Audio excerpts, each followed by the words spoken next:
So Friday, July 26th. I'm wondering if we can count some of those stats from last night today, since that game went so late. It's a rough one for old shit my money. I feel bad for you, man. Tough beat. Yeah, I feel bad for myself. That was one of the worst DFS beats I've taken, I think, when you consider everything that went into it. Give the people the story. Oh, I mean, I was abridged version, obviously. Yeah, I was in first and second of like the late slate for 25K or whatever. At the end of 9 and 10 and 11 innings in the Angels game, fell asleep in the 13th. Still up 20K. Woke up in the 16th, down 1,000. So it wasn't fun. No, that is certainly not a good time. I think because of that game. Do you know what time it ended? Like 4:30. Yeah. So I think that because of the time that ended, some of the data for lineup study is a little off. I assume it just cuts off at a certain time. You can see some of the winning scores on some of the contests are a bit lower than they actually would be. And in the biggest kick in the junk of all, if you hop to that West Coast special on DraftKings, it is a snapshot of Adam winning $20,000. Yeah, I mean, as far as I'm concerned, Fantasy Cruncher stats are official, and DraftKings has some stat correcting to do. You might want to go ahead and send a DM to Dave at this point and be like, yo, where's my 20 G's, man? Yeah.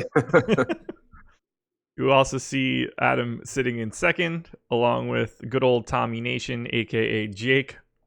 This is not how the tournament actually ended, though. So we can't take a look at any lineup study stuff right now. It's probably not. It's not set up to. It's not set up to deal with games that end at 4:30 a.m. Eastern time. Yeah, really surprising, I'm sure. But the winning lineup ended up being a game stack of the game that went 16 innings. Yeah, with a Danny Santana one-off. Yeah, that not terribly shocking there. One thing I do want to point out this is from the lineup that I have up from DK is from the main slate, and you can see no Red Sox at all in the entire lineup. Would not have expected that at 8 o'clock, but here we are. Got to get some plugs out of the way, though, first. This one's a big one. We are giving away 3 months of all-access Awesemo Plus. All you have to do is head to our Twitter handle. That's Awesemo_com. You'll see the pinned tweet. What you need to do is follow Awesemo_com, follow Awesemo NFL. These are our 2 Twitter accounts. And reply to the tweet with who you think will be the best PPR running back heading into the 2019 season. If you get that right, you have the opportunity to win 3 months of all-access Awesemo Plus. Can't beat it. All you have to do is reply to a pinned tweet. So just head over to Awesemo_com and get a little bit more details. I've got the tweet up on the screen right now for all the YouTube peeps. I have a feeling we're going to have a pretty thin herd today if people were up watching that game. Yeah, it's a rough morning, I think, for anyone that did that. Not me. Went to sleep around 9:15. Had no idea any of this was happening. When I went to bed, I was thinking, well, if the Tigers and the Orioles go off and the Mariners don't, I might be in good shape. Little did I know. Did you at least see the one cool thing that happened in the Angels? Not see, but read yet about the one cool thing that happened in the Angels game? Is that the game where a hitter got the save? Yeah, Stevie Wilkerson got the save. Okay. Throwing 64 miles an hour. The only piece of information that I have of that, I open up MLB.com app or the MLB app on my phone in the morning to check scores. And sometimes they're expanded, sometimes they're not. This one was expanded and it has a 1-line blurb and it was position player records save. I think it was the extent of it. First time since they started counting saves. That's fun. Yeah. Shame you don't get that in season long or anything else. It was a nice 1-2-3 inning. He was just lobbing it in there and they were just popping it up and hitting it straight into the ground. So crazy. So crazy. One last plug. Yahoo Sports, our presenting sponsor on every show, every strategy show, every deeper dive, every early bird podcast. I have their contests up right now. I'm going to drop in the link since today is Friday and today is Yahoo Day. We will be doing a Yahoo specific strategy show later today at 1 p.m. Myself and Alex Baker. It'll actually be a good show since Jake won't be on it today, so we'll be able to have some fun. But in the chat, dropping the link to Emacs article with some of his Yahoo specific picks. If you're looking to sign up at Yahoo, there's some more information in there. You could use the promo code AWESEMO and get up to $30 in Yahoo Sports rewards points. We say this a lot. It never changes. I think this is the spot you should be spending your money to start your day. $3 no management fee contest every day. It's the best contest going in the industry. They're running 33% payout contest. So this one's similar to the no management fee, but they pay out 33% of the entrants. The much flatter structure. It's going to be a lot better for the user. Something that I wish that some other sites were doing right now. Just go do it. Check out the link and go do it. Oh, Jake is in chat. Agreed. It will be the best Yahoo show yet. Glad we're on the same page. I don't know. I did a solo one at the beginning. That was probably the best one. But it'll be me and Alex. Build some lineups. Talk some Yahoo strategy. And speaking of strategy, if you want to sign up at awesemo.com, use the promo code MLB strategy. One big word. You can get 50% off your first month of Awesemo Plus. Head to awesemo.com/join to check that out. All right, Adam, we've got 14 games today, as per usual on a Friday. And pitching might be the weirdest pitching slate of the season. Yeah, and we lost one of the best mid-range arms because of yesterday's Angels game. Wait, what happened? Griffin Canning threw 2 innings, so he's not pitching today. Oh, that makes a lot of sense. Yeah, I have Tropiano in now, but I couldn't figure it out. I was like, oh, this seems like it's going to be Griffin Canning, but even Fangraphs didn't have the day-by-day stuff updated. Yeah, I'm not sure the Tropiano thing's official, but I went back through their entire AAA, all their available 40-man roster pitchers yesterday or last night, and Tropiano seemed like the guy, and it seems like that's the conclusion that everyone else has come to also, so I'm guessing it's him. And it really probably won't matter all that much. Yeah, Jake said he's not going to like this video because of what I just had to say, but everybody else still should, and I agree. Everybody hit that thumbs up button. Jake's in a bad mood this morning too, I'm sure. I would imagine. He's off to Chi-Town, gets to step foot in the offices of Awesemo and enjoy his weekend. I am Jake this weekend. You get a double dose of Josh on Saturday. All the Saturday Jake tasks are going to me. All me this weekend. Oh, nice. You and EMAC tomorrow? It is. Cool. Yeah. The wife is in Rhode Island, so I was just like, yeah, I'll do whatever anybody wants me to do. I'm around. Deep dive articles available. I'm not going to be able to get to that, oddly enough. I had something else I wanted to touch on. Okay, so I assume you have not looked at our ownership yet. You are correct. Okay. We have 3 pitchers at 25% or higher today on DraftKings. Any guesses as to those 3 names? 3 pitchers, 25% or higher? Correct. Let's see. So definitely, what's his face on Houston? Urquidy. Yes, that is one. He is the highest. Well, tied for the highest. Yeah, as he should be. Agreed. Lucchesi. That's 2. And I really hope you tell me it's Kikuchi. It is not Kikuchi. Greinke. It is not Greinke. Although he does have ownership. But it's not Greinke. I want to see how long this can go.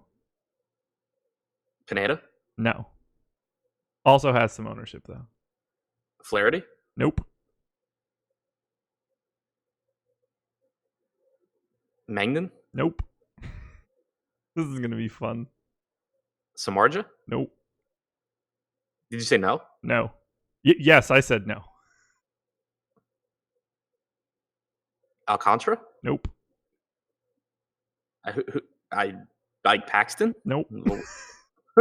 Ryu? Nope. This is why it's fun. Is the person actually pitching today? As far as I know, yeah. I feel like I've named every reasonable option. Apparently you haven't. Hendricks? Nope. You done?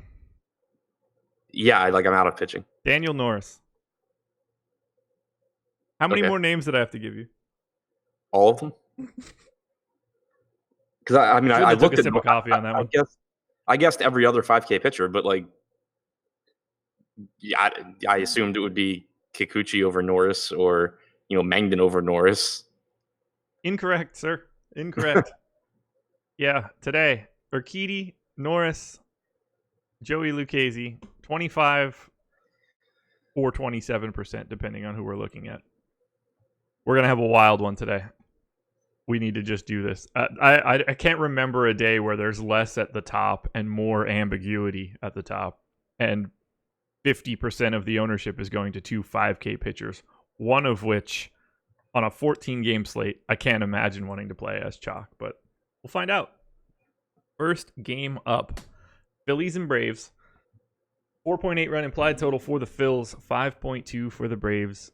54% chance to win for Atlanta. Jake Arrieta going for the Phillies. Mike Soroka going for the Braves. Neither guy picking up any ownership. Highest is 3% to Soroka on Yahoo. Are you going to be getting to any shares of either person? Pretty unlikely. I just don't really pay up for Soroka. He's a good enough real life pitcher, but not a ton of strikeouts. Not a great spot against a middle of the road Philadelphia offense in a park that plays up home run power. And then Arrieta pitching through like bone spurs in his elbow and facing the Braves, neither of which seems really appealing. Yeah, I can't imagine really wanting either one of these guys. It's just kind of a tough sell to me. But bats. Braves are 4th in ownership right now on both sites. Phillies 24th on FanDuel, 15th on DraftKings. How do you feel about targeting Jake Arrieta with maybe some of these Braves lefties? I wish they had more of them, but yeah. I like it. Arrieta's been good against righties this year, really bad against lefties. So Freddie Freeman stands out as a great play. Markakis is okay, just lacking power. Brian McCann's a really good catcher option. The problem that I have with Atlanta is that the meat of their offense is right-handed, but Arrieta is pitching through an elbow injury, so there's a pretty decent chance that at some point in the near future he just implodes and then goes to the injured list. Yeah, it's really hard to not want to go to somebody like Freddie Freeman. 19% expected ownership right now on FanDuel, 12 on DK. Look, he's expensive. He's $5,200, and on a 14-game slate, there are going to be infinite first base options for you and at better price points. So I can see why the ownership doesn't creep up, but any issues with them being the 4th most owned stack? Like, does that seem about right to you? Yeah, it seems fine. Yeah. They are actually my 4th ranked team, so I really don't have much to say here. I like targeting Atlanta, but I'm not entirely sure it's like a great full stack. It's not right. Again, we do have to worry about Arrieta's health, but he's really good against righties. It seems like the upside is limited here. Right. If you assume that Arrieta is still the pitcher he has been for the whole year, he's held righties to a 301 WOBA and a 126 ISO compared to 387 and 211 respectively for lefties. So, that's the one issue I would have with the Braves. But that being said, he's not fully healthy, and the Braves righties are really good. So I don't mind getting there. It's just not totally, an optimal roster construction for stacking against Arrieta. Yeah, I agree there. Any interest in any Phillies bats? I don't really see much here. They're really cheap, so that makes it kind of appealing. Soroka has a 3.66 xFIP this year. He's been really good at preventing runs, but he has only struck out 20.6% of hitters. So you're going to get balls in play in Citizens Bank Park. It's a spot where there's not really, a ton of pitching to pay up for, but I could see using guys like Bryce Harper or Rhys Hoskins or Real Muto as, one-offs because of their power potential. I never realized how little power Soroka gives up. Yeah. Like, just zero. Yeah. Really, really good command. Yeah. I was curious to see if that would translate. It's not translating to strikeouts, obviously, but he is still getting it done in terms of, limiting real damage. Yeah. Still really young, too. It wouldn't be surprising if, a couple of years from now, he's figured out how to get strikeouts. Yeah, it strikes me as the type of thing that it's a little change and you could really see big rewards. There's probably a pitching coach out there that would love to get with him. Right. The White Sox dude's name, I'm forgetting right now. It's not important. It's not important at all. That's pretty much it for this game. Lefties for Atlanta are probably the most appealing piece of everything. Yeah, and also in addition to Soroka's command, the 56% ground ball percentage. Yeah, can't beat that. Just beat it into the ground. Perfect. Before we go any further, have you looked to see are there any weather issues anywhere today? I don't think so. Give it a quick cursory scroll. Now it looks like we're going to be good. Yeah, I think the weather's supposed to be pretty mild for this week or whatever. Ooh, we got another ownership update at 9:39. It's possible Tom heard me talk about Daniel Norris and was like, "Whoop, that's not right." But let me grab that now just to see. Now he's going to be like 44% owned. Okay, he has tumbled slightly. Greinke at 25. Yeah. So now Norris at 22 would be fourth. And my fun start to the show is now complete. I mean, look, he graded out really well for me. I wasn't surprised to see it. I was sort of surprised to see that much ownership in the 5Ks, but kind of makes sense. The 4 guys that are at 5K are probably underpriced, but we'll get to all of them, I guess. 0 weather issues, so let's keep it moving. Nats and Dodgers. It's rare to see the Dodgers so early in this list. 4.1 run implied total for the Nats, 5.2 for the Dodgers, 61% chance to win for the Dodgers. It's Anibal Sanchez going for the Nats, Hyun-Jin Ryu going for the Dodgers. Ryu, no ownership. Anibal Sanchez, no ownership. This one's tricky because Ryu is clearly a fantastic pitcher and has been, really good this season, but he's got a date with the Nats, and that's not exactly a fun spot. If he's unowned, are you interested in paying all the way up, especially with the value that we have at pitching? Yes, somewhat. He's not a high strikeout guy, and normally I hate paying up for guys like this because you really just need him to be efficient, not give up runs. He doesn't walk anyone, which obviously helps. But with no ownership and not a ton of opportunity cost to pitcher today, it becomes a little bit more appealing if people aren't there to just get the one of the most talented pitchers on the slate. Yeah, it's really intriguing. I don't. This is what I meant when I started looking at this today, and it was just like there's nothing standing out at the top, but there's so much value at the bottom that to pay up for him is really not that difficult. Like you pair him with Urquidy, and you've got a unique combination, and like he's still one of the 3 or 4 best pitchers on the slate. He might be the best regular pitcher on the slate, ignoring maybe not from a DFS perspective. The problem is Washington's good. It's scary. I mean, he doesn't have any problems against lefties or like he's good against both hands, no problems there, but it's still just talent. Yeah, exactly. On most slates, I would have no interest because the matchup's not great and because he's not a great DFS pitcher. But the thing that just makes it different here is, at the top you have Greinke in a great spot, but it's not like he's the highest strikeout pitcher either. Right. You have Paxton in a really tough matchup. You have Wheeler in a really tough matchup. You just don't have guys at the top that are, aces in good matchup, high strikeout guys in good matchups. And the mid range is pretty dead also. So I can see getting there.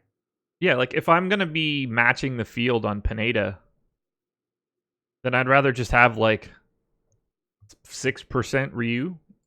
It's like I feel like I have a better chance of winning the slate by having that ownership than matching the field on guys that I don't think are particularly good in the first place. Sure. Bats in this game. Dodgers, second most owned stack on FanDuel, number 1 on DraftKings. I don't think that I'm skipping over Anibal Sanchez here. We're certainly not rostering him, right? No, I'm good on Sanchez. Okay. I kept going. I realized we didn't say anything, but I can't imagine why we would. I have the Dodgers as my number 2 team today. I see no reason to not want to go to them here. They're fantastic. What do you think? Yeah, he's been really good against righties this year. He's held him to a 280 WOBA, 129 ISO, but against lefties, he's allowed a 346 WOBA, 234 ISO. The expected ISO is much lower at 167, but there's just so much power in this Dodgers lineup and they're pretty affordable. Bellinger is expensive, but he should be. Everyone else is reasonably priced, and the Nats also have a terrible bullpen behind Sanchez, so there's the possibility for add-on runs as well. I don't know what else to say at this point. There's just so much incredible lefty power in this Dodgers lineup. I'm going to have it. I see no reason not to. Do you anticipate getting to any Nats bats here against Ryu? I doubt it. Yeah. Turner and Rendon both at 6% ownership on DraftKings. Howie Kendrick at 12 on FanDuel, mostly price related. He's also the flat minimum on Yahoo. I mean, I get why those guys would be the ones getting any ownership, but I don't see it as a real priority. Favorite Dodgers bat today? Bellinger, as always. Yeah, I figured as much. I don't even really have like a differing opinion here other than just always Jock Peterson, but it's all the same. Get those Dodgers bats, guys. Can't beat them. Anything else in this game? Nope. Alrighty. Blue Jays and Rays, 4.4 run implied total for the Jays, 5.1 for the Rays, 57% chance to win for Tampa. Jacob Wagsback. I hate this dude's name. For some reason, like those letters just don't match up in my brain. It never comes out the way that I want it to. It looks like Ryan Yarbrough is going to be the long man for Tampa. As it has been for the first 3 games. No ownership going to any of these guys. And today is not the day for either of them. Any love for pitching here? No, Yarbrough is more expensive than I want to spend.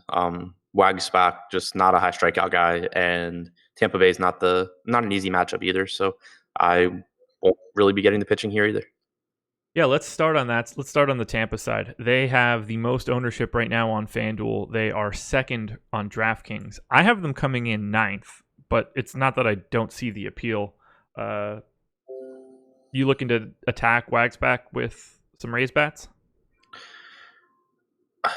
It's a positive park shift, which is nice. They have a 5.1 implied run total. They're affordable too, so I think I get to some Tampa. You have the problem is that G-Man Choi and Nate Lowe, 2 left-handed power bats, play the same position, so you can't get to them both unless it's on FanDuel. But still, Austin Meadows is affordable. Pham and Garcia have power. Maybe more likely to be mini stacks than full stacks. Yeah, I think I feel the same way there. I'm going to have some exposure. I know for sure in the aggregate I will be under the field just based on where I have ownership and where I have them ranked. And I think that I'm okay with that. I like the first 4 guys in the order, but like there's just a lot of overlap. Some of it's, they're cheap. Nobody's more expensive than Austin Meadows at $4,500, and I don't exactly think that Austin Meadows is overpriced at that price tag. So I'm more likely to get to pieces of the Rays than full stacks of the Rays. Yeah, that's how I feel also. Yeah.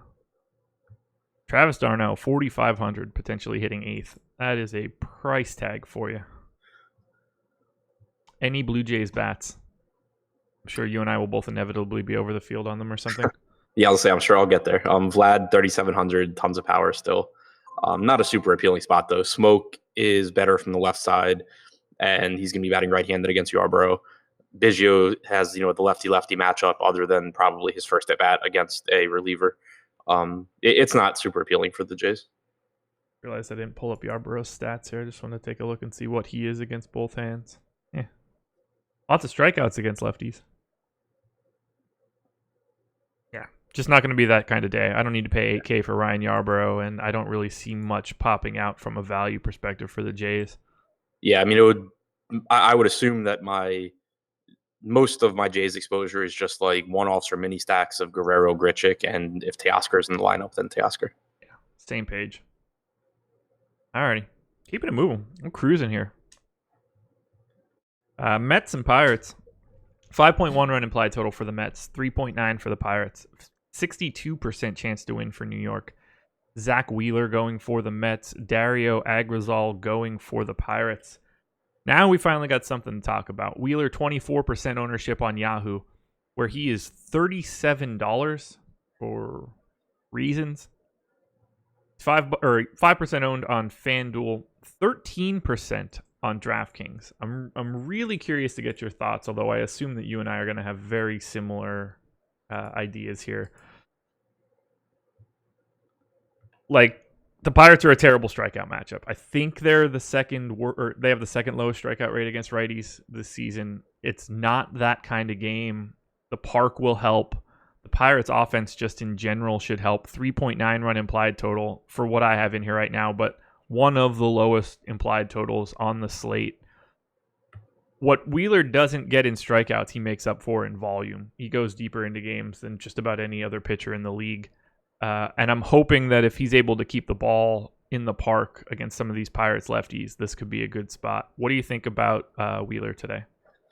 So obviously, I agree with your points on Pittsburgh being a really tough strikeout matchup, and a lot of Wheeler's value being tied up in him throwing a lot of pitches, going deep into games.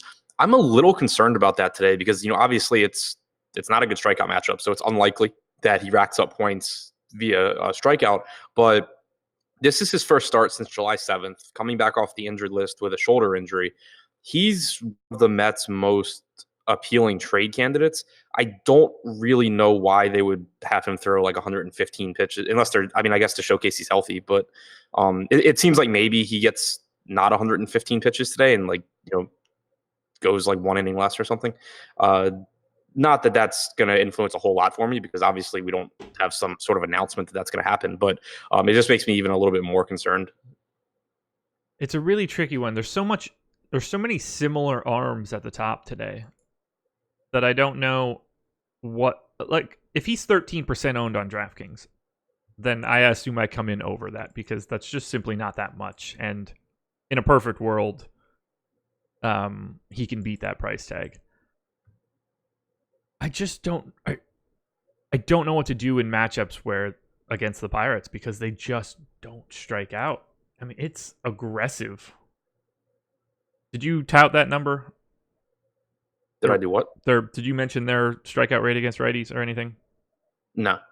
18.4% against righties, their active roster this season. That is only better, quote unquote, than the Astros at 17.6. It's just not an advantageous matchup for Wheeler outside of the fact that, the park could help. If they're a good offense, if he was at 13%, where do you think you end up? Just ballparking right now. Around 20. Okay, yeah, that's my expectation as well. I figured his ownership was going to be higher than that, honestly. Yeah, I mean, I have him projected pretty well right now, but I have him at 17.8 for reference sake. I'm probably high. I'm generally higher on Wheeler than most. Yeah, I'm in the same ballpark. Oh, nice. Okay, I think we could probably skip Agrizal. Yeah. Okay. No, just not a lot of strikeouts. Not a good matchup against the Mets. Number 4 on FanDuel, number 5 on DraftKings. How do you feel about a Mets stack? Because I am not fond of it. Yeah, I mean, I don't love it. Agrizal's been decent at limiting production. Obviously, a limited sample size here, but 126 expected ISO to lefties, 104 to righties. No strikeouts, but the Mets aren't really that cheap anymore. Their price tags have come up. Cano's up to 3,900, which might be his most expensive price tag of the season on DraftKings. Conforto is okay at 4,400. Just not a lot of optimal plays for me. So I won't be upset if I get to some Met stacks just because it's a pitcher that pitches to contact, and that gives you a lot of upside with the way the ball flies these days, but not one of my favorite spots. YouTube chat is saying that Wheeler is on a 70 to 85 pitch count today. Do they have a link? Bring your sources, people. Bring your sources. I'm going to go out on a limb and just say that saying that in YouTube chat is not good enough for me. By the way, apparently it's on DraftKings, which, again, not my source of information. It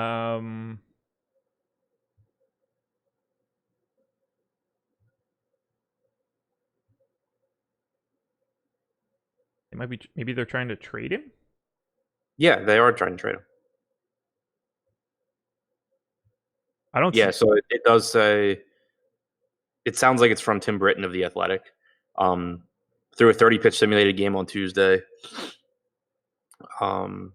He's targeting a Friday return and will be on a 75 to 80 pitch limit if he's cleared to take the mound. Okay, so he's essentially unplayable? If that is true, then yeah. And I mean, I think it makes sense because, again, this is likely to be his last start as a Met. Their incentive basically is to show teams that he's healthy, he's still throwing his normal velocity, and then get him out of the game. Well, there you go. That makes it easy. If we find out that is official, you will not be playing much Zach Wheeler, if any. Correct. There we go. Yeah, I have the Mets as my 15th ranked stack, and we have them 4th and 5th in ownership. I do not get the sense that I'm going to be getting there with any sort of volume. I still like Conforto, still like Pete Alonso, but don't like much else after that. Yeah, I mean, I think Cadeau's still a perfectly fine option too, but not as appealing as when he was like 3K. I'm really intrigued by this Wheeler information because I don't see it anywhere else. But it is kind of early. Yeah, I mean, it's mentioned in like a New York Post article too, but it's not like a quote from Callaway. It's just a writer saying he'll probably be on a pitch count. Yeah, we should get more information as the day goes on. Interesting stuff. I'm ready to move on if you are. Yep. Boston Red Sox hosting the New York Yankees. This one went haywire in a hurry yesterday. Did you see the final line for Tanaka? No, but it couldn't have been pretty. I believe it was 12 hits, 12 runs, 12 earned. Not a great start. I didn't know they left him in, and then they put up a couple more, after the first. And I scrolled down and I saw like pitching change, and I was like, pitching change? He's been in? Yeah, I didn't realize they left him in either until I saw someone tweet that Aaron Boone must be playing head to head against Masahiro Tanaka in fantasy. I mean, at that point, no sense in blowing up your bullpen. Just you're not expecting, like, your win probability is already shot to shit. Let him get his pitches in, Take the beating. It's not fun for Tanaka, I'm sure. But whatever. All right, 5.3 run implied total for the Sox, 5.8 for the Yankees, 55% chance to win for New York. Andrew Cashner going for Boston. James Paxton going for the Yanks. This is just why they picked up Andrew Cashner. Jam him in there against the Yankees bats. Let's talk about Paxton to start. He's 8,700 on FanDuel. He's 8,800 on DraftKings. And again, for reasons, he's $33 on Yahoo today. I'm really interested in Paxton. Obviously, the matchup sucks. That's obvious to everyone, but that should keep his ownership down. He doesn't project really well, especially by his standards, because of the matchup. But nobody on this slate projects all that well, especially if we're lowering Wheeler's projection because he's not likely to go deep into the game. That's one more arm in that price range that projects for like a mid-teens total. But right now on DraftKings, we have Paxton projected for 3% ownership. Yeah, he has the highest strikeout percentage on the slate this season, behind other than Urquidy and Wojciechowski, but I'm not counting either of them. 29% strikeout percentage, 3.94 xFIP. He's certainly had his share of bad starts this year. He hasn't been as dominant as we've seen in previous years, but the price tag accounts for the matchup. 33 on Yahoo, 8,800 on DraftKings.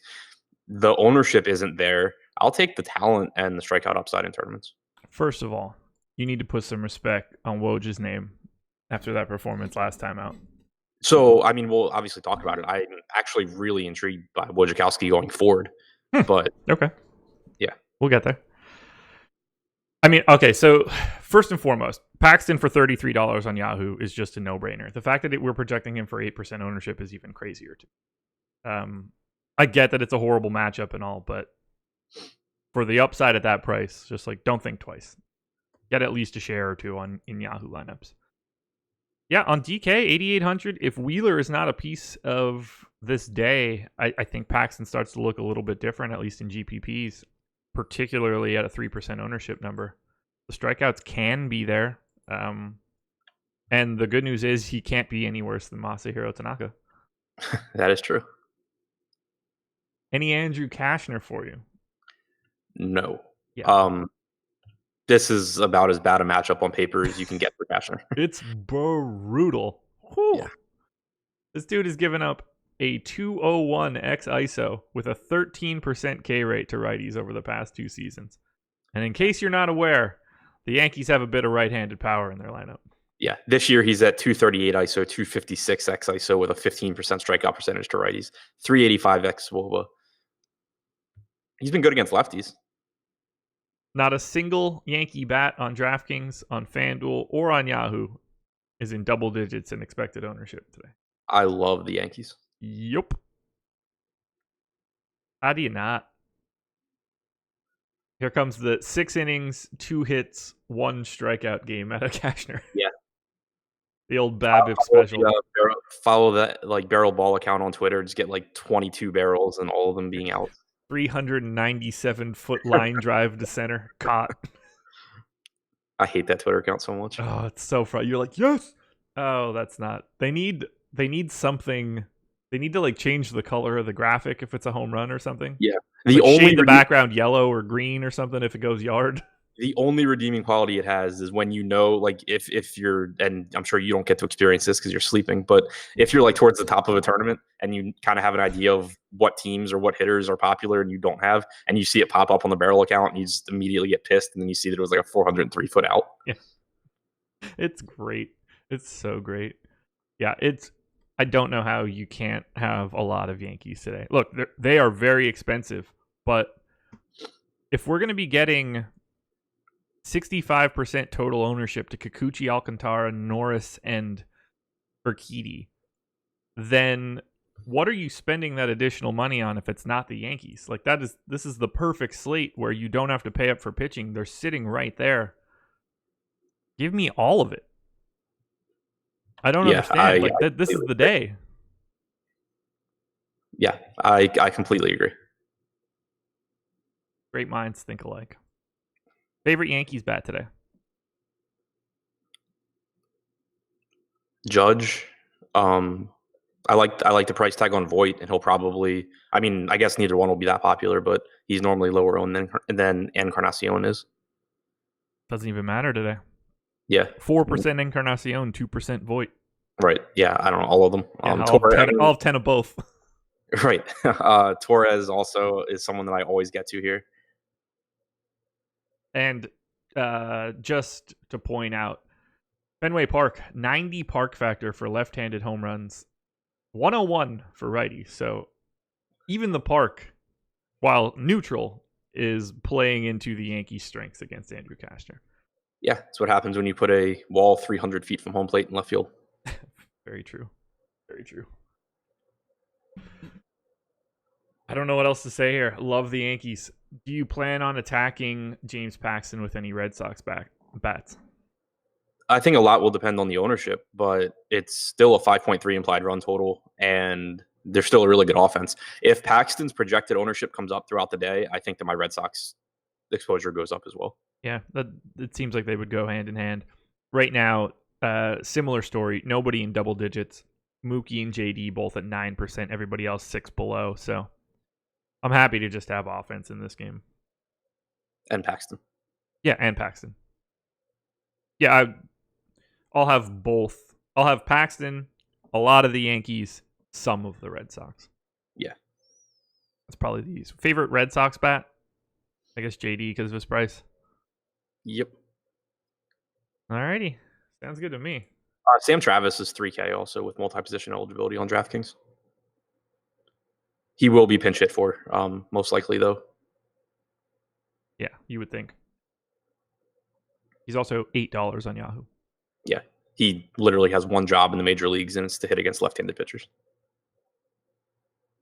Alrighty, final 7 o'clock game. Marlins and Diamondbacks. 3.2 run implied total for the Marlins, 4.3 for the D-backs, 63% chance to win for Arizona.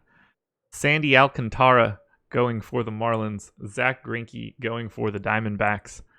Greinke, 20% ownership on Yahoo, where he is $57, the most expensive pitcher by $6. Okay.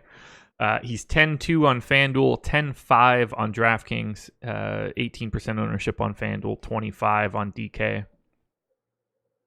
I mean, it doesn't get much better than this for Greinke. In Miami, against the Marlins team that has like a 120 ISO against righties this season. What do you do with Greinke if he's chalky?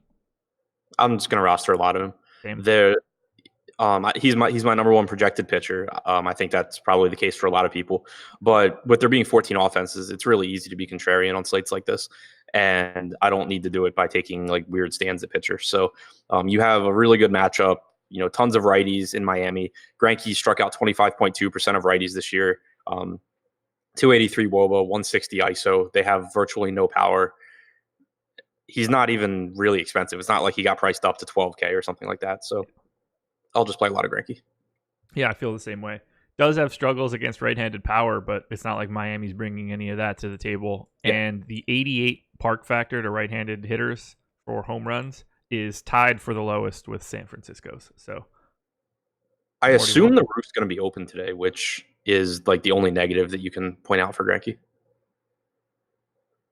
It would make sense. Yeah, I have not looked into that at all. But yeah, neither have I. It's just supposed to be like 85 degrees. So if you're not opening the roof when it's 85 degrees in Miami, I don't know why you have a retractable roof. Yeah, for real. That seems like the day to do it. But yeah, I don't know how you get away from him. Now, $57 on Yahoo is kind of silly. Especially, previously with Wheeler at 37, or Paxton at 33, or Lucchesi at 33, or Keedy at the flat minimum. You can get to Greinke. I find him to be significantly less appealing on Yahoo just because of that price. I agree with that. Still good. But right.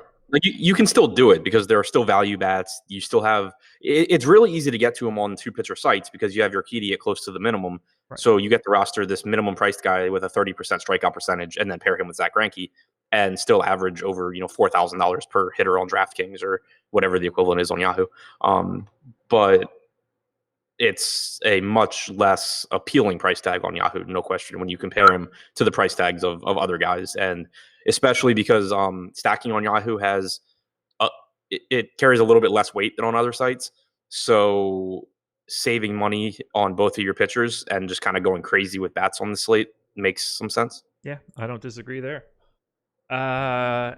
Any of my boy Sandy, he's at 5% ownership on DK, one of the 4 guys below 6K that is just chilling down there is fine, I guess. Yeah, I was really surprised that we have his ownership projected as low as we do right now. The Diamondbacks don't strike out a lot, but they're not a great offense either. They have like a 91 WRC plus against right-handed pitching this year. Alcantara's got pretty good stuff. I think he's another guy where he's young, and I think a couple years from now we could be talking about him as like a really good all-around pitcher.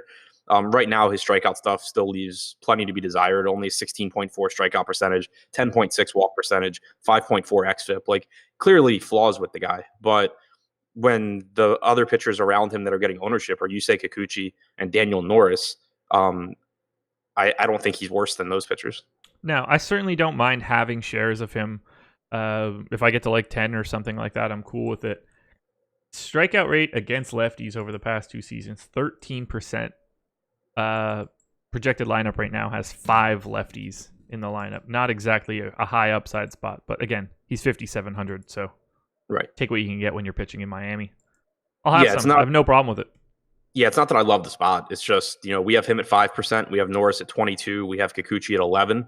I would rather kind of just like have all those guys in similar amounts. Yeah. Actually, I'd rather just have 100% Urquidy, but sure. But I think I like my boy Sandy over the other 2, and he's at the lowest number, which is always where I want to be, at least. Yeah. That's what happens when you pitch in Miami. Marlins, no ownership. Diamondbacks, no ownership. Josh, no interest. What about you? Same. Yeah, I don't even have a single batter that I want to name. Nope.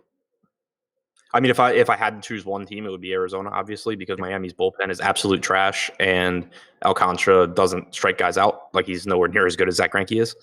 But in the context of the slate, I don't really think so. Perfect. That's all the 7 o'clock games. So, perfect time for you guys. Hit the like button, subscribe to the channel, hit the notification bell so you know when we go live. I mentioned at the top of the show, 1 p.m. Eastern time, myself and the boss man, Alex Baker, doing a Yahoo strategy show, Yahoo specific. We'll do an hour. We'll build a cash lineup, build some GPP lineups, talk some strategy. Later tonight, deeper dive. Adam will be joined by Chris Spags. First time combination of those 2 guys. We're going to do the one link thing. So immediately following the deeper dive, just stick there. Don't have to leave the show. Stick around. We'll transition. It'll be myself and Chris Randone live before lock tonight, taking you all the way up to 7:05. So lots of stuff going on today. The 8 o'clock games we go. Brewers and Cubs. I've got 4.7 runs on both sides. This is a coin flip game. Gio Gonzalez going for the Brewers. Kyle Hendricks going for the Cubs. Hendricks getting a little bit of love. 10% ownership on Yahoo. 8% right now on DK. On a different slate, I would probably have some interest in both of these guys, but today I don't get the sense that they're any sort of priority. What about you? I kind of was going to say the opposite. On other slates, I would have no interest in Hendricks, but on this one, I kind of do. Weird. Okay, hit me with it. I mean, it's just he's a good real life pitcher. He's facing a Milwaukee team that has been slightly above average against right-handed pitching, has plenty of power, but also strikes out a lot. And he's only 8,100. So, you look at the pitchers priced around him. He's a better pitcher than Pineda. He's a better pitcher than most guys around him. He's not in the worst spot. I'm not saying like I'm going to get tons of Hendricks, but I'll probably have more exposure to Hendricks today than I do pretty much any other time this season.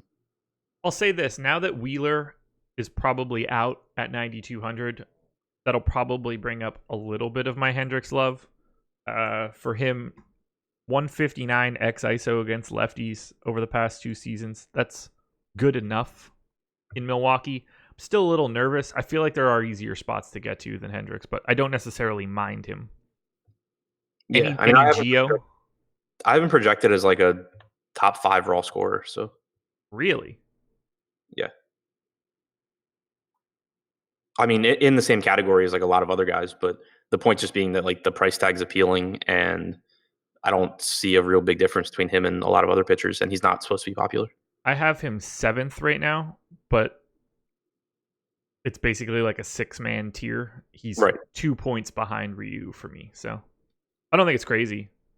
I just, with the makeup of salary structure, I just don't think I'm going to get there, especially against Milwaukee. Yeah, that's the part that I do agree with. As far as this slate, on one hand, it makes me interested in Hendricks because the opportunity cost is pretty low as far as strikeout upside goes. But on the other hand, I'm just going to have so much, probably Urquidy, but 5K guys in general, and then it's easy to pair them with Greinke. It's easy to pair them with each other. So that'll keep Hendricks' exposure in check for me. No Gio, right? No. Okay. The Cubs have been shockingly bad against lefties, though. How bad? At least their active roster, which obviously, I don't know that we pointed out enough, but there are huge flaws with just using active roster numbers. Yeah. But it's kind of the easiest way to go about it at this point, and to kind of cite when you write articles and stuff. But the Cubs active roster has the 5th highest strikeout percentage against left-handed pitching this year at 25.3%. They have a 92 WRC plus, 315 WOBA. Okay. So right now, Cubs ownership, 15th on FanDuel, 14th on DraftKings. Brewers are 19th on FanDuel and 8th on DK. I have the Cubs as my number 4 stack today. Am I missing something, or do the Cubs look pretty good? They look okay. I like Baez. I like Bryant. They are expensive. I don't know. I doubt I get to them that much. I think Baez is probably my highest owned Cub just because he gives you so much power and stolen base upside, and he's a shortstop. Bryant, obviously, with multi-position eligibility, is in a good spot as well. But Rizzo's expensive. Schwarber is kind of useless.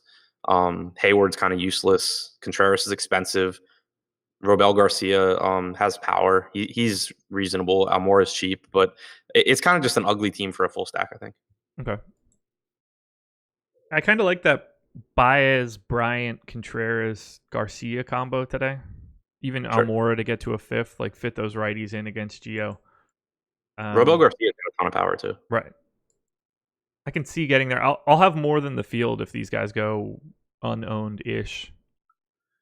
Not that I'm going to go like super nuts, but if they've got 3% aggregate, I can see myself having 5 or 6. The home runs could be there. It is Gio Gonzalez after all. Yeah, and before I get trolled because Schwarber homers off of a reliever, the reason I said he's useless is that since last year he has an 80 WRC plus and a 120 ISO against lefties. Hayward has a 78 WRC plus and a .096 ISO. That's fair. Pretty fair. Any Brewers bats for you? Yelich, Grandal, Moustakas all at 10% or higher. The rest of the team completely unowned. And then they are completely unowned outside of Yelich on FanDuel. I kind of like the Brewers. I feel like the world's ending. I'm like advocating for Kyle Hendricks and not taking hitters against him, and other people are. I How don't know. bad? How shook did you get from last night? Right. Good God. Kyle Hendricks has struck out 25.4% of lefties this year. He's struck out 24.2% since last year. 159 expected ISO since last year, 295 expected WOBA. I'll just take Hendricks and not really worry about the Brewers. Interesting. Yeah, you are on a different page for me today than I would have expected. I'm in for the Brewers lefties as I normally am. I like them a lot more on FanDuel where they're not really getting any ownership. Like Grandal at 3,300, 3% ownership. I like that quite a bit. Moustakas, 4K third baseman. It's not cheap, 2% ownership. Thames, unowned. I like these guys a lot more on FanDuel than they do on DraftKings, where they are just not getting any ownership. I think it's worth a shot there. Sure. Remind me to buy you a Kyle Hendricks jersey shirt or something like that. I didn't know you were the new Hendricks advocate. Yeah, neither did I. It happens like once a year, and he pitches normally on the days that I decide I actually like Kyle Hendricks. He pitches like the pitcher that I think Kyle Hendricks should be. Maybe it'll be today. Yeah. Alrighty. Anything else in this game? No. Who's your favorite hitter in this game? Baez. Okay. Hard for me to disagree. I mean, it's Baez or Bryant. I just gave the edge to Baez because of the position. Makes some sense to me. All right. White Sox and Twins. 4.3 run implied total for the Sox, 5.2 for the Twins, 60% chance to win for Minnesota. Dylan Cease going for the White Sox. Michael Pineda going for the Twins. Pineda, 19% ownership on Yahoo, 13 on FanDuel, 20 on DraftKings. I mean, we know why this is happening. The White Sox are a pretty fun matchup for every pitcher in the league. Talk to me about Pineda. Yeah, he's kind of. I'm pulling up his page on FanGraphs now, so I can actually get the numbers. But it seems like he's kind of started to put it together lately too. Like looking a little bit more like the Pineda from the past. Getting swings and misses and strikeouts. And then obviously a really favorable matchup here against the White Sox. One of the lowest walk percentages against right-handed pitching, a very low ISO, and then one of the highest, if not the highest, strikeout percentages. So a really favorable spot. Price tag is reasonable. It's always scary to roster Pineda when other people are also rostering Pineda. But yeah, I mean, so his season average swinging strike percentage is 12.6% over his last 6 starts, which have not all been easy matchups. Oakland, the Mets, Texas, White Sox, Kansas City, Boston. So in terms of strikeouts, Texas and Chicago are favorable. The other 4 aren't. 14.7, 11.8, 16.7, 17.1, 13 and 11.3% swinging strike percentages. His chase percentage has been good in most of those starts as well. So he's just starting to look a little bit more like the old Pineda. I do like him here against the White Sox. Yeah, so do I. The problem for the White Sox is that they just don't have like a whole bunch of talent to make it not bad. Right. He's got real struggles against right-handed power. The problem is that's pretty much just Abreu and Moncada. And Moncada's not right-handed, so. Has he stopped switch hitting? Well, Pineda's right-handed. Oh, God, I'm such a moron. And he should stop switch hitting probably. But that's why I said that. I was like, oh, is it finally over? But I wasn't processing that in my head. I just was making him a righty in this scenario. Yeah, okay, so just Abreu because I'm stupid. So Pineda's biggest issue, the White Sox are just like, well, we've got one guy that can be a problem for you. Love Abreu as a one-off today. I think that's a perfect spot for him. But now the flip side is that against righties this year, Pineda has a 24.5% strikeout percentage. Against lefties, he struck out 18.7%, and there's 6 lefties probably in the lineup. But when you look at the strikeout percentages of the lineup, really don't care. Yeah. Moncada, Ryan Goings and his 67 weighted runs created plus, AJ Reed, Yolmer Sanchez, Adam Engel at the ass end of the order with it's just a lot of strikeouts. Yeah, like I like getting to Abreu. I like getting to Moncada, despite the fact he will be hitting left-handed. But other than that, I'm good, and I'll roster Pineda. I flipped you off like to your face but like it's not visible for anybody, not even you. No, I can see you. Yeah, but I didn't think that you could see me on the screen do it. I don't know. Maybe I can see I'm you in the looking at room. the cropped picture of you. So No, I can see you in the room. I just wasn't looking when you did it. gotcha. Yeah. Twins bats. Yeah, I think it's a really appealing full stack spot here. Yeah. Dylan Cease has really good stuff. He's one of the top pitching prospects in baseball. He's still very flawed and raw. His control is really bad, and that can put you in a lot of trouble when you're facing a team that has the most power, has had the most power against right-handed pitching in all of baseball. Yeah. Obviously you can walk guys, put extra guys on base, but generally with poor control also comes poor command. So you're getting behind in counts, you're missing in the zone. You're trying to put that fastball in the outside corner and it leaks back over the middle, and suddenly Nelson Cruz has another home run. So it's really hard to single out individual hitters, because if Cease is able to control and command the ball today, it's a really tough matchup. But chances are he's not going to have either of those things going for him, because he normally doesn't, and it just gives the entire offense tons of upside. Yeah, they are 10th in ownership on DraftKings right now. Not a hitter above 5K, not a hitter above 9% in ownership. That is Kepler. He's 11% on FanDuel. Twins active roster this season, 121 weighted runs created plus against right-handed pitching. This is a hitter's park for sure. I can't imagine not wanting to have a ton of Minnesota. Yeah. As a side note, that doesn't matter on this slate, but keep an eye on Dylan Cease on future slates. He hasn't really had a favorable price point or good matchup yet since coming up to the majors. Yeah. But his price point is on the way down, and there's a chance after the start today it'll keep going that direction. He had a good matchup against Detroit, but he was really expensive. Then he's faced Kansas City and Tampa Bay, but he has really good stuff. He's someone that if people decide that he sucks and then he finally gets a good matchup where he's cheap, it's a spot to jump on.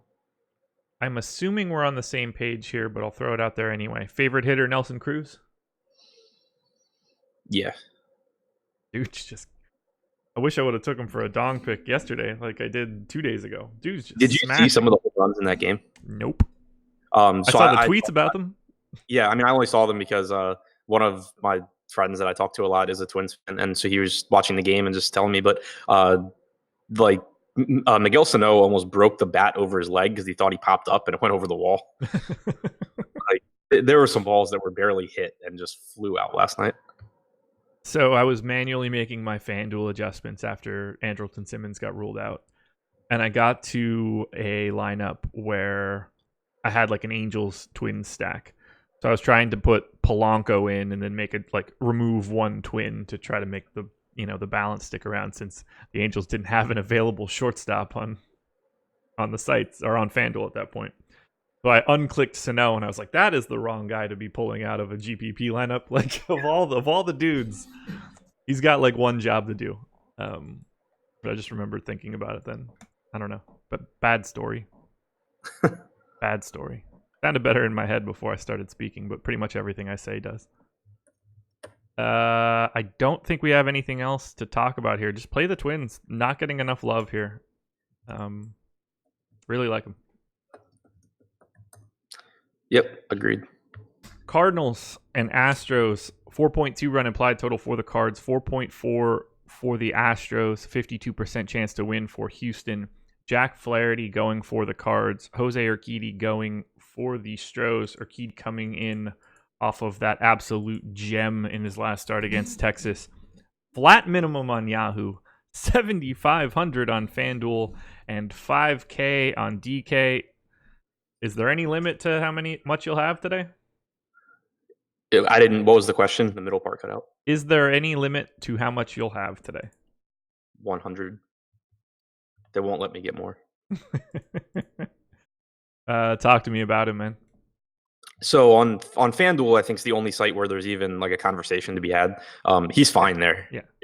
It's not like the slam dunk play that is on Yahoo or DraftKings, but he's still fine there. I mean, he made 8 starts at AAA this year, 48 innings. He struck out 35% of hitters with a 5.6% walk percentage. In the majors so far, he's made 3 starts. He has a 30% strikeout percentage, 1.8% walk percentage. And he looks like he's made like legitimate adjustments. If he's been in pro baseball since 2015. He hadn't reached Double A until this year. He wasn't a high strikeout guy. He had good control, but not a lot of strikeouts. And then this year he comes out and he's just striking out everyone. He's in the Astros system. I think there's a really good chance they probably fix something, and now he's just really good. Yeah, maybe that's where we need to get Mike Soroka. Yeah, I wish every pitcher with talent would just go to the Astros. I'm sure Houston does too. Right.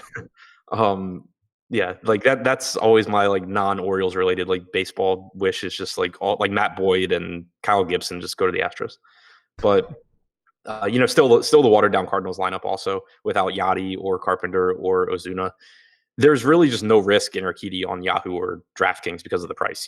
The only risk in him is the same as any pitcher. Every pitcher is capable of going out there and just posting a negative any given time. But great strikeout stuff, low walk percentage, perfectly fine matchup. He's like a lock to be my highest owned pitcher. Yeah, I 100% agree. There's no downside to him. We have seen recently that you can overcome a 5K pitcher having a bad game and still win $100,000. You can make up for less than performances at that price tag. I'm not saying like you're just guaranteed to win that kind of money or anything, but your lineup isn't dead if that goes wrong for him. But it can be dead if he goes crazy and you don't have him. Yeah, I was gonna say that was the point I was gonna make. Was a lot of the time when we talk about 4 and 5K pitchers, it's like they have no talent. It's really unlikely they win the slate in terms of raw points, but they just open up other stuff. This guy can be a top 3 scorer on the slate. He can be the top scorer on the slate. Yeah. He has that kind of stuff, and he just happens to be really, really cheap. Like I don't think it was a total fluke. Like what happened his last start where he was really cheap and he scored like 34 points and I think was the highest scoring pitcher on the slate. Obviously that's not going to happen constantly, but that wasn't like a surprising result like it was when Ivan Nova did the same thing. Exactly. Dude, you need to play OOTP this year. You would have a really nasty Astros rotation of Sonny Gray and Matt Boyd. Oh yeah. Be trading all those Astros guys. You what? I have it. I haven't played it that much though. Oh, you picked up 2020? Yeah. Yeah. This is the first year I haven't bought it. No time. Yeah. I'd like to play it, but like I used to play it for like 16 hours a day for a week at a time, and that's just those days are gone. I picked it up when I was on vacation with my family. Didn't have like PlayStation or anything. I was just like, I need something to do. Oh, if I knew I had a cross country flight or something coming up, I'd be getting 5 to 6 hours in for sure. Any interest in Flaherty coming back against the Astros? 10% ownership on DK, 19 on Yahoo right now. Yeah, as long as his ownership stays down. So that's kind of the thing for me on this slate with these mid-range arms. From a roster construction standpoint, I don't know how much I get there because it's just so easy to get like Greinke or Keedy or something like that. But there's talent here. It's just that they're not in good matchups. It's kind of the same thing that we talked about with Paxton being, the highest strikeout pitcher on the slate and facing the Red Sox. Houston's a really tough matchup. They're obviously really good. They're really tough to strike out, but they're also a right-handed heavy lineup.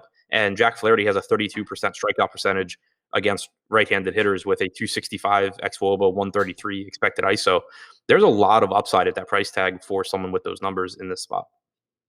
Doesn't grade out all that well for me, but I have no qualms whatsoever if he comes up. I like the $34 price on Yahoo a little bit more than the $7,900 on DK, just because of the way the rest of the Yahoo's prices look. I don't get the sense that I'll get a lot of Flaherty, but I wouldn't mind any shares that come up. Another thing to mention about her. Oh, go ahead. No, it's not like I love him. It's just that there's like 12 pitchers or something that project for like between 14 and 17 DraftKings points for me right now, and he's one of them. Yeah. And from like an upside, just talent standpoint, he's one of the better pitchers on the slate. So he gets a little bit of preference over guys like, Daniel Mengden or Jeff Samardzija or Michael Soroka or whatever. One other thing to point out for Keedy, I don't think that you mentioned it, and I know that I did not.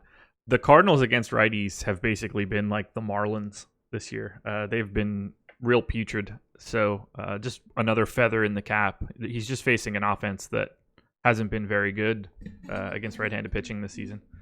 Yeah. I'm looking now at his minor league card too, because I just remembered that his last start, someone mentioned on Twitter, him having reverse splits. I'd never even bothered to look at it because he's been so cheap. I didn't care. It doesn't matter. Yeah.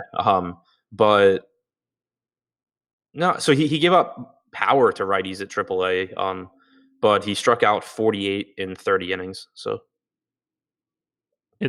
It might matter if you're trying to make that decision on FanDuel, but it certainly does not on Yahoo and DK. yeah,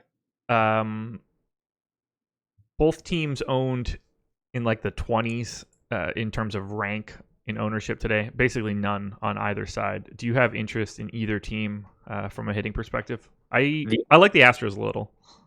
The only interest I have currently would be the Cardinals, just because of your KD ownership. But if he stays projected at like 27%, I highly doubt that I would even get there. If he were to jump to like 55% or something like that, then I'd start to get some Cardinals probably. Yeah, agreed.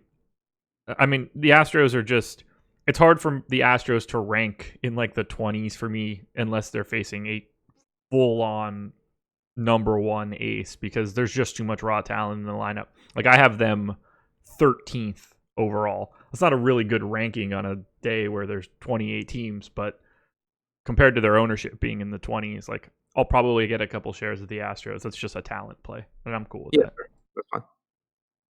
Alrighty, I think we can keep it moving here. Actually, do you have a favorite bat in this game? Bregman's only 4,400 on DraftKings. Yeah, I looked down and saw it, and I was like, never mind. Actually, never mind. Michael Brantley. Ooh, Brantley over Bregman. Yeah, just because Flaherty's like bad against lefties. That's and true. Dominant against righties. That makes sense. Not that I think it was like crazy from the beginning, but same price plus outfield. But yeah, the difference for Flaherty against lefties is significant. It would be Yordan Alvarez if he somehow got in the lineup. Sure. Wow. That's funny. After all this, after preparing and doing this show, didn't realize that Jacob Junis was starting for the Royals. 4.5 run implied total for the Royals, 5 for the Indians, 54% chance to win for Cleveland. Jake Junis going for Kansas City, Zach Plesac going for the Indians. Neither guy getting any ownership. Any interest for you? Because I don't have any. No, not really. Neither guy's a high strikeout guy. The Indians are a tough strikeout matchup. Kansas City's not the worst, but they're not the best strikeout matchup either. Yeah, I mean, if I get to a little bit of Plesac, I wouldn't be surprised. If I get to Junis, I'd be surprised, just because he's pretty expensive, and I don't really like the spot here. Both pitchers give up plenty of power, though, so I think that getting the bats is a little bit more appealing. Yeah, Plesac has gotten blasted from a power perspective this season.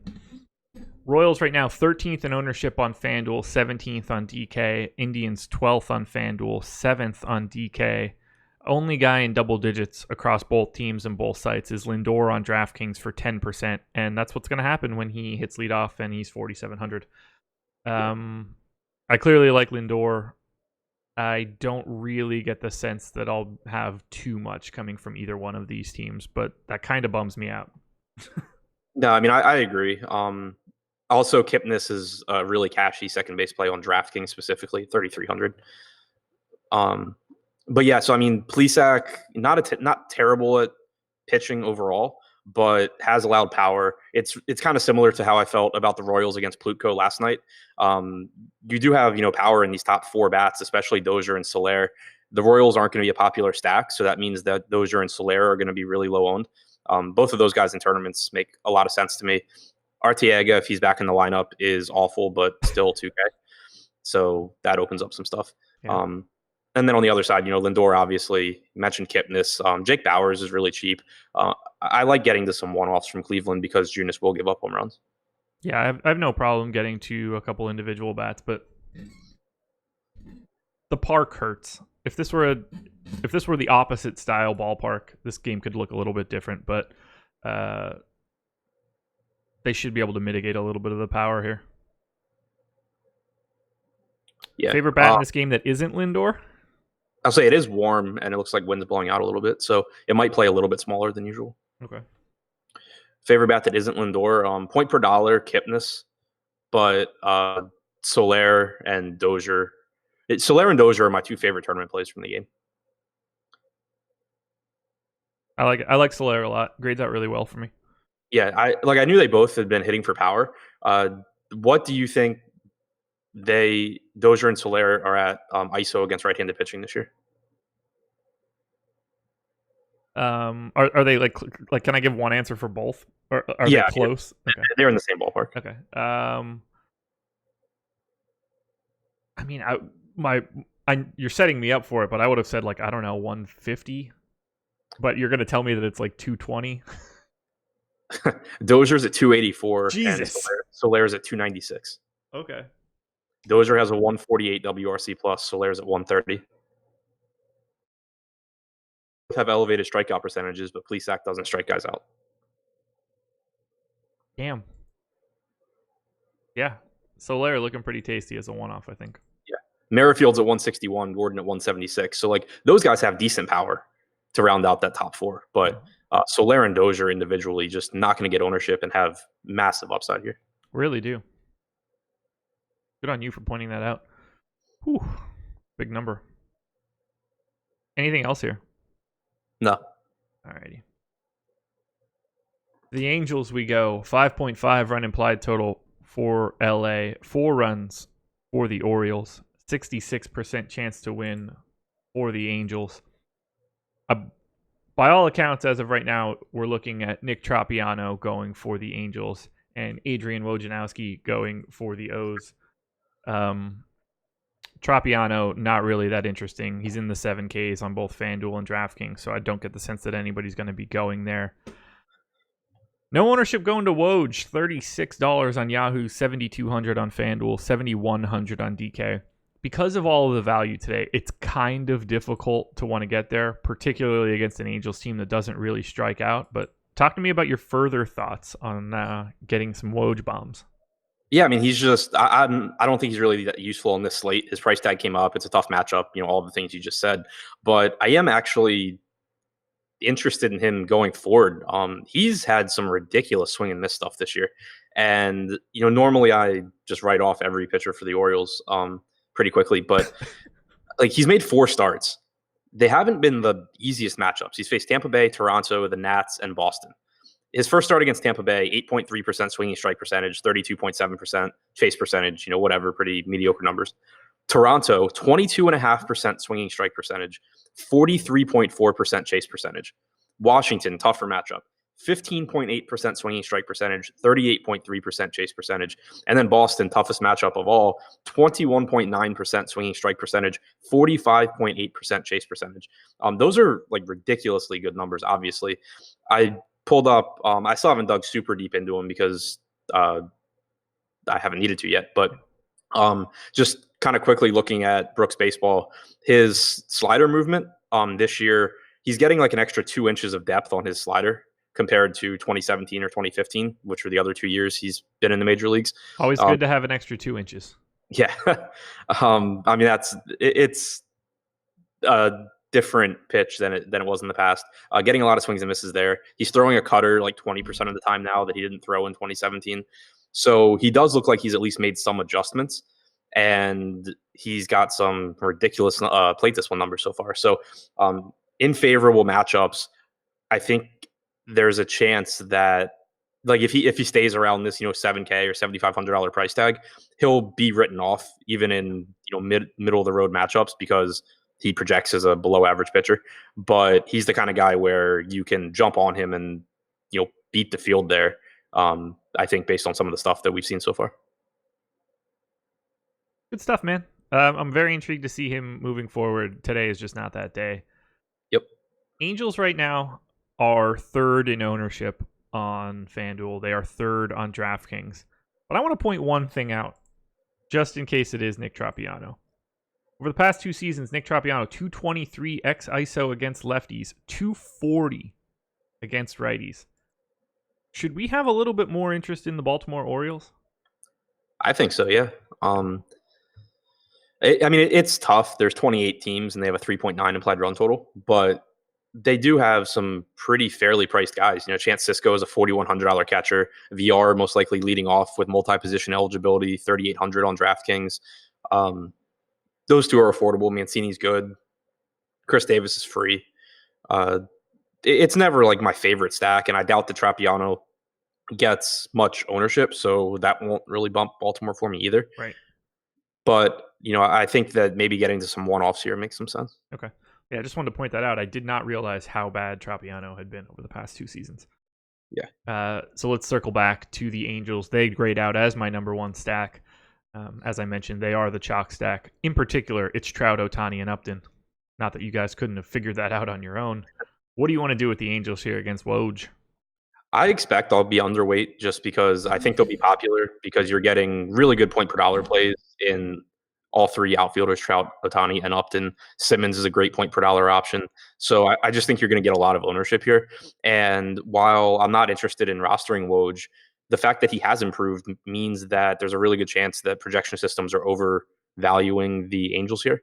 And that combined with probably a ton of ownership. Obviously I like these players individually. I'd roster them in cash for sure. And in contrarian lineups, I still would like to get to some Trout and Ohtani and stuff. But I just think there's a chance, there's a really good chance the Angels come in higher owned than I think they should. Yeah. Flip. Oh, sorry. No, I was just going to say, like, it's not like they're getting stacked. It's really just like people are using Trout, Ohtani, and Upton as a 3-man outfield stack. Yeah, so you can be contrarian by getting to other spots. And this game in general is a really high upside game because both bullpens are obviously shot. Yeah, for sure. Every single available pitcher for both teams pitched last night. That is absolute insanity. Andrelton Simmons, after not playing yesterday, projected for 2% ownership at 3,600 on DK. I don't think he's like any great shakes or anything like that, but just even having him as part of a 4-man stack of the Angels makes your lineup a little bit more unique. Yeah, I would say if his ownership remains that low, I get to more Angels just because they'll kind of pop as like a contrarian stack because I'm getting a 2% owned shortstop. That's a good value. Yeah. So yeah. Cole Calhoun 4%. If you want to leave him out for, Justin Upton or something like that, it's a real easy way to just flip this. Right. Yeah. So I mean, I think that from that standpoint, the Angels do make sense. I just think that like I'll have probably more Yankees than Angels. Yeah. That'll be the intention, at least. Yeah, Twins. Until you message me at 6:15, like, I don't have any Yankees. Yeah, so fortunately, I did build some stuff in my Excel sheet so I can see that quickly instead of it being like an afterlock thing now. But yeah.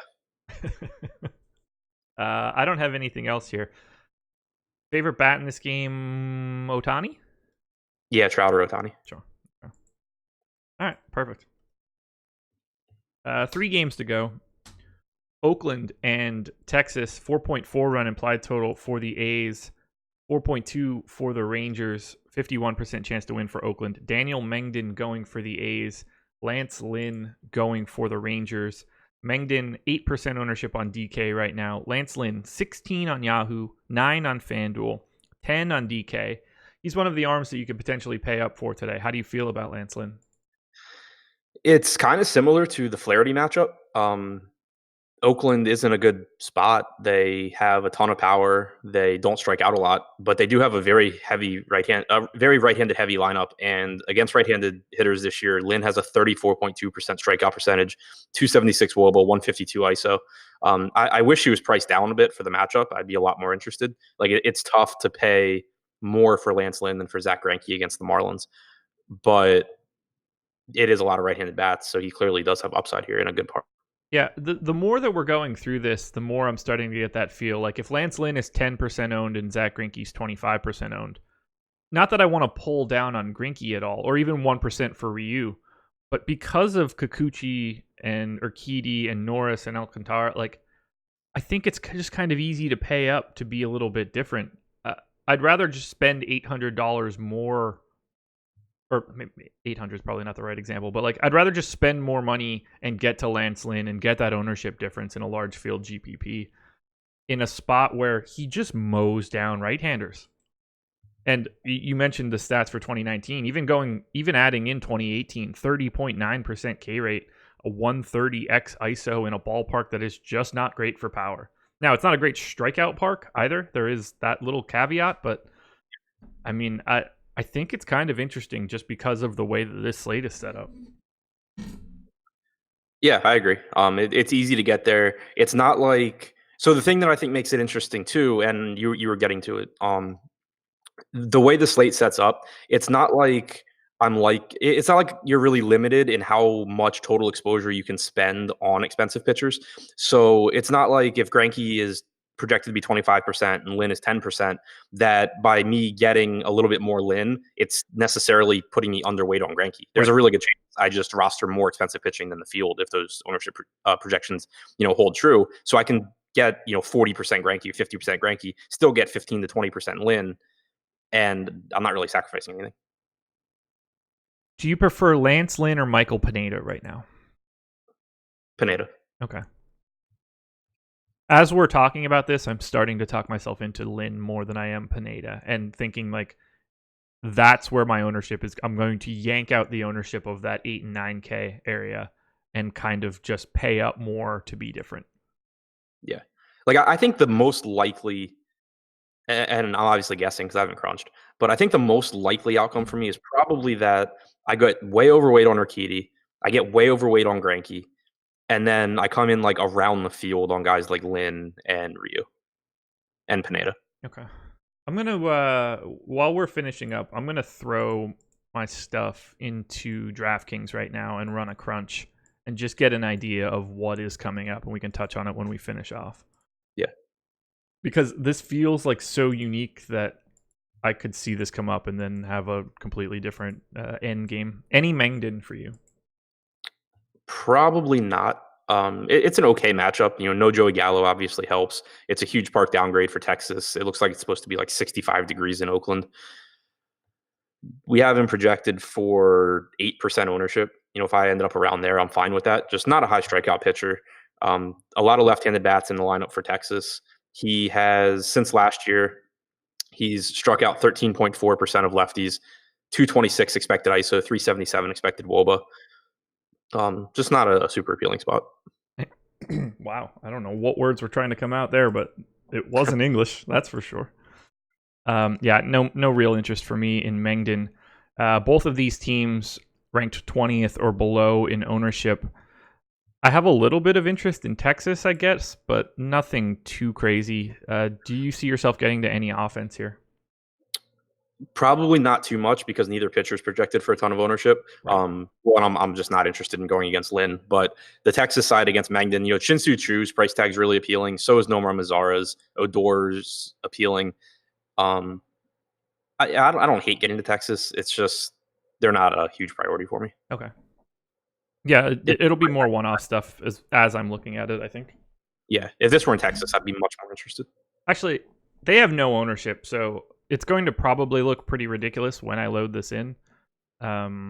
Just because if I get to 5%, it's not really changing my day all that much, but it is going to look pretty drastic in comparison to the field. You have a favorite bat in this game? Chu. Okay. Same. Add in Oakland versus Texas. Mengden's either, I think if I remember right, he's either really good or really bad at holding runners. I always get him confused. I think he's good and Cahill's terrible. I always got them confused when they were on the same team, but I'm looking now. Yeah, I have no idea. It would matter a lot, actually, because Chu will run. Odor obviously looks to run a lot. Jeff Mathis. Yeah. Mengden allowed 4 stolen bases in 115 innings last year. He's allowed 2 in 50 innings this year. So, he's average to above average at holding runners. Okay. Anything else in this game? No. Chris Davis is 3,100 on DraftKings. What do we do? He's $8 on Yahoo. I mean, it's a terrible matchup, but the guy also still has power. I doubt I'll get a lot. I don't think I'll really need it. But if you're like hand building a lineup and searching for a really cheap guy that has 2 home run upside, I doubt there's anyone in that price range that offers more than Davis. Chris Davis has a 170 ISO this year. That is 130 points below where he was last year. And that is being propped up by an obviously hot start. Yeah. What is it with people named Chris Davis? 144 ISO against righties. I hadn't actually looked because you and I talk about it a lot. Like, I don't really care. what he's done this year. But I mean, I think this matters. yeah, no, I agree. I didn't realize he'd been that bad. I thought he was just in like a slump. I didn't realize he had done nothing. His power has evaporated. When will we find out that he has probably like September 15th when he has off-season wrist surgery? Right. Something's wrong. You don't have an ISO 270 or higher for 3 straight seasons and then have it all just disappear without having some sort of legitimate reason behind it. Hard to not think it's an injury. Yeah, I agree. Now, I'll still play him. So, probably still going to lose some money for it. Padres and Giants. 4.4 run implied total for the Pods. 3.7 for the Giants. 59% chance to win for San Diego. Joey Lucchesi going for the Pods. Jeff Samardzija going for the Giants. No real ownership going to Samardzija, but 32% to Lucchesi at $33. 23% on FanDuel at $7,100. 25% on DraftKings at $7,700. I mean, dollar for dollar, Joey Lucchesi is just underpriced across all 3 sites. I don't know what else to do with him. He looks great here. No, I agree with you. He's a really good point per dollar play. It's a really good matchup in terms of run prevention against the Giants.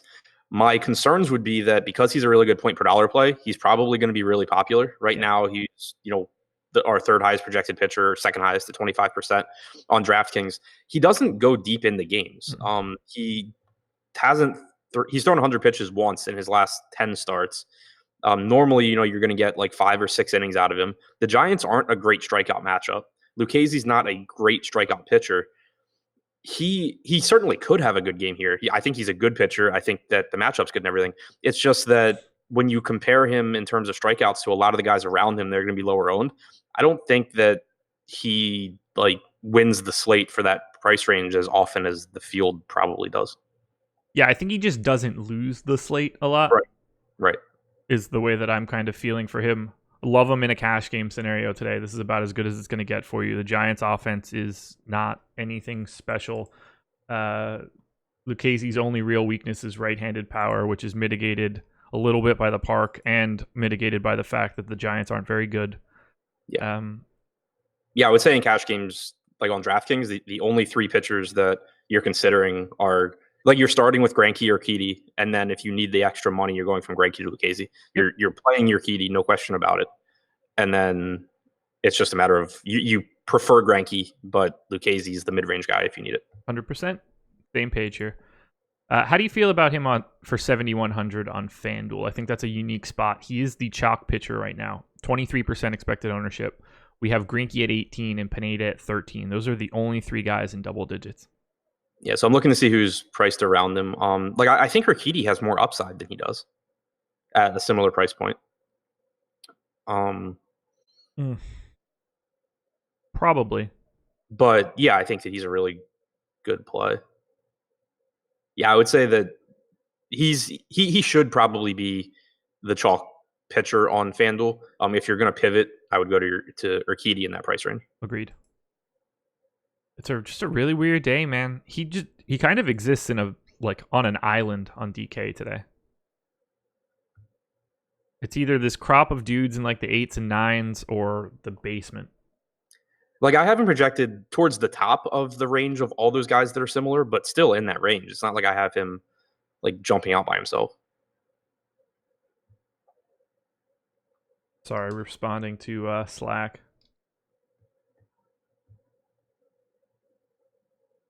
Maybe I'll have to check it out.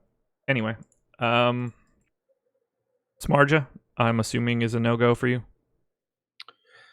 Yeah, probably won't really get there. It is a good strikeout matchup, but it is a park downgrade for him leaving San Francisco. Tons of power in the San Diego lineup, and most importantly, you just don't really need Samardzija. We've already talked about how getting the mid-range pitching on this slate is kind of unnecessary unless you really like the guy, or you're just in specific lineups. But from an optimal build standpoint, you don't really need to get there. So okay. No real ownership going to the Pods. They're in the middle of the pack. No real ownership going to the Giants. Same story. Do you anticipate getting offense here? Are you looking to target Giants against Lucchesi? Not looking at the Giants. More interested in the Padres just because of their power. I don't think I get to a lot, but from Neil Reyes at 3,800, Hunter Renfroe at I think it's 4,400. 4,400. Manny's 4,400. Like there's a lot of upside in those bats, but it's a 4.4 implied run total. It's just not one of the more appealing spots on the slate. Yeah, I don't expect to get a lot of volume, but I'm happy to have a little bit of Pods bats. Yeah, I'm pulling up Samardz's home road splits right now to see exactly how much San Francisco's benefited him. I assume it's probably a lot. Yeah, so he's allowed a 293 WOBA at home, 312 on the road, 1.17 home runs per nine at home, 1.76 on the road, 4.87 xFIP at home, 4.95 away. So splits haven't really been that drastic, but more home runs on the road as you would expect. Do you have anything else in this game? No. Final game of the night. Mariners and Tigers. 4.8 run implied total for the Mariners, 4.3 for the Tigers, 55% chance to win for Seattle. You say Kikuchi going for the Mariners. Daniel Norris going for the Tigers. Kikuchi at 11% ownership on DraftKings. Norris 15 on Yahoo, 8 on FanDuel, 22% on DraftKings. What do you think about Daniel Norris, the paydown option here against the Marlins, against the Mariners? I'd have a lot more interest if Urquidy was appropriately priced. Yeah. It's not a bad matchup. It's a left-handed heavy lineup. They don't have Domingo Santana, or at least most likely. I'm not sure if he's on the injured list or just sitting out, but that's obviously a huge bat, a huge right-handed power bat that's missing. But it's not a real high strikeout guy either. You go back to last season, 20.9% strikeout percentage for Norris, against righties, 20.8 against lefties, gives up power. I think the price tag is really appealing from a point per dollar standpoint. I don't think he's in the same class as far as strikeout stuff to Jose Urquidy. That I agree with. Mariners active roster against lefties this season, 26.7% K rate, highest on the day. Daniel Norris has given up a 194 x ISO to lefties over the past two seasons, 199 against righties. So, I mean, he get touched up for power. The problem is that there's just not a lot of it in Seattle's lineup. Right. Yeah, like I think Norris has a good start, or can have a good start. It's a perfectly fine matchup. There are a lot of slates where I would get tons of Norris. Right now, like we have Norris at 22%, we have Urquidy at 27%. I would rather just get like tons more Urquidy. Same. I would rather have no Norris and all of his ownership go to Urquidy. Right. I do think that you can like pair them though on the slate and just get like Yankees plus Angels or something. Yeah, I don't disagree there. What about Kikuchi? Kind of the same thing. He's I think the worst pitcher out of the group. I don't even know that it's that close, but he has a great matchup against the Tigers. It's kind of just it's similar to Wade LeBlanc last night. Like what's going to win out? How bad the Tigers are, or how bad Kikuchi is. He's cheap enough where I would take some shots. 16% strikeout percentage against righties, 172 expected ISO. Tigers, despite being very right-handed heavy, still suck against lefties. Castellanos is good. Cabrera has been above average, not power-wise, but just production-wise. Brandon Dixon has a lot of power, but isn't a very good hitter. Outside of that, there's just not a whole lot in this lineup. John Hicks, as a catching option, is appealing because he's cheap, but it's just a really bad Detroit lineup. But again, like I'd just rather roster Urquidy. Interesting piece of information here. So again, looking at active rosters, Mariners highest strikeout rate against lefties, Tigers second highest. So, we're getting a lot of swings and misses. But I think it's interesting to point out that the Mariners also have a 104 weighted runs created plus in that sample, and the Tigers are at 89. So while the Mariners are striking out, they have been competent from a hitting perspective, while the Tigers have been striking out and also have been incompetent. So I might just prefer Kikuchi to Norris, like just because then, especially if it's at half the ownership. Yeah. So I mean, for the season, Norris has an 18.8% strikeout percentage with a 4.54 xFIP. Kikuchi's at 16.6 with a 5.21 xFIP. Norris is the better pitcher. He's got the worst of the two matchups. So, yeah, I mean, I think it's kind of a coin flip between those two. But again, I'll just take Urquidy over both. Agreed. Do you have interest in either team from an offense perspective?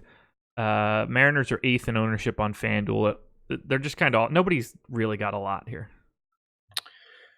Some interest in the Mariners, just especially if Norris is going to get that much ownership, because like you said, he's not lights out against lefties. The Tigers bullpen isn't anything special.